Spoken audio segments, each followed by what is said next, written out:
Why do we cringe when we hear Shakespeare? If you ask me, it's usually because of his words. All those thines and thous and therefores and wherefore art thous can be more than a little annoying. But you have to wonder, why is he so popular? Why have his plays been made and remade more than any other playwright? It's because of his words. Back in the late 1500s and early 1600s, that was the best tool that a person had, and there was a lot to talk about. However, most of it was pretty depressing, with the Black Plague and all. Shakespeare does use a lot of words. One of his most impressive accomplishments is his use of insults. They would unify the entire audience, and no matter where you sat, you could laugh at what was going on stage. Words, specifically dialogue in a drama setting, are used for many different reasons. To set the mood of the scene, to give some more atmosphere to the setting, and to develop relationships between characters. Insults do this in a very short and sharp way. Let's first go to Hamlet. Right before this dialogue, Polonius is the father of Ophelia, who is in love with Prince Hamlet. King Claudius is trying to figure out why Prince Hamlet is acting so crazy since the king married Prince Hamlet's mother. Polonius offers to use his daughter to get information from Prince Hamlet. Then we go into Act 2, Scene 2. Polonius: Do you know me, my lord? Hamlet: Excellent, well, you're a fishmonger. Polonius: Not I, my lord. Hamlet: Then I would you were so honest a man. Now, even if you did not know what fishmonger meant, you can use some contextual clues. 1. Polonius reacted in a negative way, so it must be bad. 2. Fish smell bad, so it must be bad. And 3. Monger just doesn't sound like a good word. So from not even knowing the meaning, you're beginning to construct some characterization of the relationship between Hamlet and Polonius, which was not good.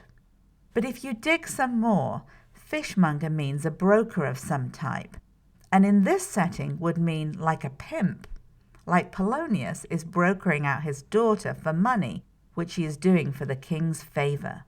This allows you to see that Hamlet is not as crazy as he's claiming to be and intensifies the animosity between these two characters. Want another example? Romeo and Juliet has some of the best insults of any of Shakespeare's plays. It's a play about two gangs and the star-crossed lovers that take their own lives. Well, with any fisticuffs, you know that there is some serious smack talk going on, and you are not disappointed. In Act 1, Scene 1, right from the get-go, we are shown the level of distrust and hatred the members of the two families, the Capulets and Montagues, meet. Gregory: I will frown as I pass by, and let them take it as they list. Samson: Nay, as they dare, I will bite my thumb at them, which is a disgrace to them if they bear it. Enter Abraham and Balthazar. Abraham: Do you bite your thumb at us, sir? Samson: I do bite my thumb, sir.